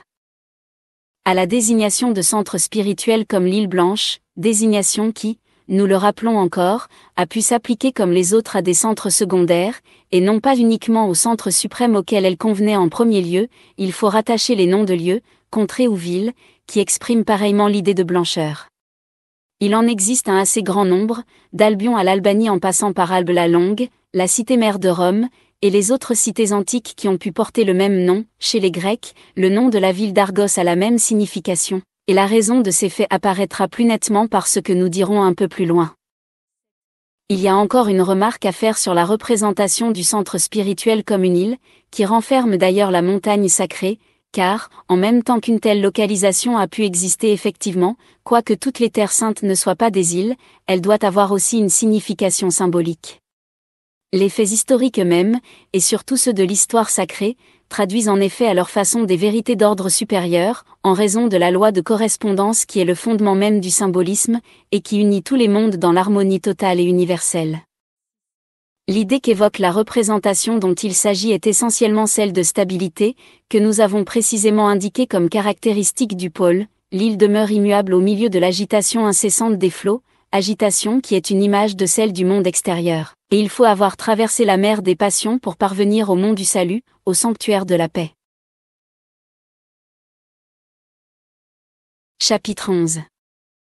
Localisation des centres spirituels. Dans ce qui précède, nous avons à peu près entièrement laissé de côté la question de la localisation effective de la contrée suprême, question très complexe, et d'ailleurs tout à fait secondaire au point de vue où nous avons voulu nous placer. Il semble qu'il y ait lieu d'envisager plusieurs localisations successives, correspondant à différents cycles, subdivision d'un autre cycle plus étendu qui est le Manvantara, si d'ailleurs on considérait l'ensemble de celui-ci en se mettant en quelque sorte en dehors du temps, il y aurait un ordre hiérarchique à observer entre ces localisations, correspondant à la constitution de formes traditionnelles qui ne sont en somme que des adaptations de la tradition principale et primordiale qui domine tout le Manvantara. D'autre part, nous rappellerons encore une fois qu'il peut aussi y avoir simultanément, outre le centre principal, plusieurs autres centres qui s'y rattachent et qui en sont comme autant d'images, ce qui est une source de confusion assez facile à commettre, d'autant plus que ces centres secondaires, étant plus extérieurs, sont par là même plus apparents que le centre suprême. Sur ce dernier point, nous avons déjà noté en particulier la similitude de Lhasa, centre du lamaïsme, avec l'Agartha. Nous ajouterons maintenant que, même en Occident, on connaît encore au moins 2 villes dont la disposition topographique elle-même présente des particularités qui, à l'origine, ont eu une semblable raison d'être, Rome et Jérusalem, et nous avons vu plus haut que cette dernière était effectivement une image visible de la mystérieuse Salem de Melchitsédek. Il y avait en effet, dans l'Antiquité, ainsi que nous l'avons déjà indiqué plus haut, ce qu'on pourrait appeler une géographie sacrée, ou sacerdotale, et la position des cités et des temples n'était pas arbitraire, mais déterminée d'après des lois très précises. On peut pressentir par là les liens qui unissaient l'art sacerdotal et l'art royal à l'art des constructeurs, ainsi que les raisons pour lesquelles les anciennes corporations étaient en possession d'une véritable tradition initiatique. D'ailleurs, entre la fondation d'une ville et la constitution d'une doctrine, ou d'une nouvelle forme traditionnelle, par adaptation à des conditions définies de temps et de lieu, il y avait un rapport tel que la première était souvent prise pour symboliser la seconde. Naturellement, on devait recourir à des précautions toutes spéciales lorsqu'il s'agissait de fixer l'emplacement d'une cité qui était destinée à devenir, sous un rapport ou sous un autre, la métropole de toute une partie du monde, et les noms des villes, aussi bien que ce qu'on rapporte des circonstances de leur fondation, mériteraient d'être examinés soigneusement à ce point de vue. Sans nous étendre sur ces considérations qui ne se rapportent qu'indirectement à notre sujet, nous dirons encore qu'un centre du genre de ceux dont nous venons de parler existait en Crète à l'époque pré-hellénique, et qu'il semble que l'Égypte en ait compté plusieurs, probablement fondés à des époques successives, comme Memphis et Thèbes. Le nom de cette dernière ville, qui fut aussi celui d'une cité grecque, doit retenir plus particulièrement notre attention, comme désignation de centre spirituel, en raison de son identité manifeste avec celui de la Théva hébraïque, c'est-à-dire de l'arche du déluge. Celle-ci est encore une représentation du centre suprême, considéré spécialement en tant qu'il assure la conservation de la tradition, à l'état d'enveloppement en quelque sorte, dans la période transitoire qui est comme l'intervalle de 2 cycles et qui est marqué par un cataclysme cosmique détruisant l'état antérieur du monde pour faire place à un état nouveau. Le rôle du Noah biblique est semblable à celui que joue dans la tradition hindoue Satyavrata, qui devient ensuite, sous le nom de Vevaswata, le Manu actuel, mais il est à remarquer que, tandis que cette dernière tradition se rapporte ainsi au début du présent Manvantara, le déluge biblique marque seulement le début d'un autre cycle plus restreint, compris à l'intérieur de ce même Manvantara. Il ne s'agit pas du même événement, mais seulement de 2 événements analogues entre eux. Ce qui est encore très digne d'être noté ici, c'est le rapport qui existe entre le symbolisme de l'arche et celui de l'arc-en-ciel, rapport qui est suggéré, dans le texte biblique, par l'apparition de ce dernier après le déluge, comme signe d'alliance entre Dieu et les créatures terrestres. L'arche, pendant le cataclysme, flotte sur l'océan des eaux inférieures, l'arc-en-ciel, au moment qui marque le rétablissement de l'ordre et la rénovation de toutes choses, paraît dans la nuée, c'est-à-dire dans la région des eaux supérieures. Il s'agit donc d'une relation d'analogie au sens le plus strict de ce mot, c'est-à-dire que les 2 figures sont inverses et complémentaires l'une de l'autre, la convexité de l'arche est tournée vers le bas, celle de l'arc-en-ciel vers le haut, et leur réunion forme une figure circulaire ou cyclique complète, dont ils sont comme les 2 moitiés. Cette figure était en effet complète au début du cycle, elle est la coupe verticale d'une sphère dont la coupe horizontale est représentée par l'enceinte circulaire du paradis terrestre, et celle-ci est divisée par une croix que forment les 4 fleuves issus de la montagne polaire.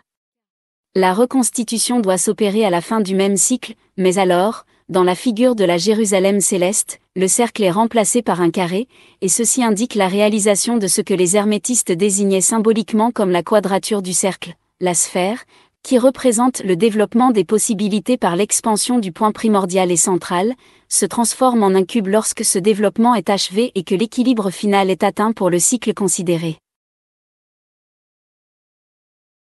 Chapitre 12. Quelques conclusions.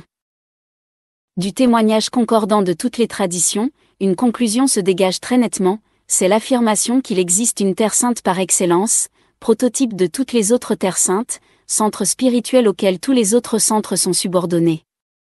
La Terre sainte est aussi la terre des saints, la terre des bienheureux, la terre des vivants, la terre d'immortalité, toutes ces expressions sont équivalentes, et il faut y joindre encore celle de terre pure, que Platon applique précisément au séjour des bienheureux. On situe habituellement ce séjour dans un monde invisible, mais, si l'on veut comprendre ce dont il s'agit, il ne faut pas oublier qu'il en est de même des hiérarchies spirituelles dont parlent aussi toutes les traditions, et qui représentent en réalité des degrés d'initiation. Dans la période actuelle de notre cycle terrestre, c'est-à-dire dans le Kali Yuga, cette terre sainte défendue par des gardiens qui la cachent au regard profane tout en assurant pourtant certaines relations extérieures, est en effet invisible, inaccessible, mais seulement pour ceux qui ne possèdent pas les qualifications requises pour y pénétrer. Maintenant, sa localisation dans une région déterminée doit-elle être regardée comme littéralement effective, ou seulement comme symbolique, ou est-elle à la fois l'un et l'autre? À cette question, nous répondrons simplement que, pour nous, les faits géographiques eux-mêmes, et aussi les faits historiques, ont, comme tous les autres, une valeur symbolique, qui d'ailleurs, évidemment, ne leur enlève rien de leur réalité propre en tant que fait, mais qui leur confère, en outre de cette réalité immédiate, une signification supérieure. Nous ne prétendons pas avoir dit tout ce qu'il y aurait à dire sur le sujet auquel se rapporte la présente étude, loin de là, et les rapprochements même que nous avons établis pourront assurément en suggérer beaucoup d'autres, mais, malgré tout, nous en avons dit certainement bien plus qu'on ne l'avait fait jusqu'ici, et quelques-uns seront peut-être tentés de nous le reprocher. Cependant, nous ne pensons pas que ce soit trop, et nous sommes même persuadés qu'il n'y a là rien qui ne doive être dit, bien que nous soyons moins disposés que quiconque à contester qu'il y ait lieu d'envisager une question d'opportunité lorsqu'il s'agit d'exposer publiquement certaines choses d'un caractère quelque peu inaccoutumé. Sur cette question d'opportunité, nous pouvons nous borner à une brève observation, c'est que, dans les circonstances au milieu desquelles nous vivons présentement, les événements se déroulent avec une telle rapidité que beaucoup de choses dont les raisons n'apparaissent pas encore immédiatement pourraient bien trouver, et plutôt qu'on ne serait tenté de le croire, des applications assez imprévues, sinon tout à fait imprévisibles. Nous voulons nous abstenir de tout ce qui, de près ou de loin, ressemblerait à des prophéties, mais nous tenons pourtant à citer ici, pour terminer, cette phrase de Joseph de Maistre, qui est encore plus vraie aujourd'hui qu'il y a un siècle. Il faut nous tenir prêts pour un événement immense dans l'ordre divin, vers lequel nous marchons avec une vitesse accélérée qui doit frapper tous les observateurs.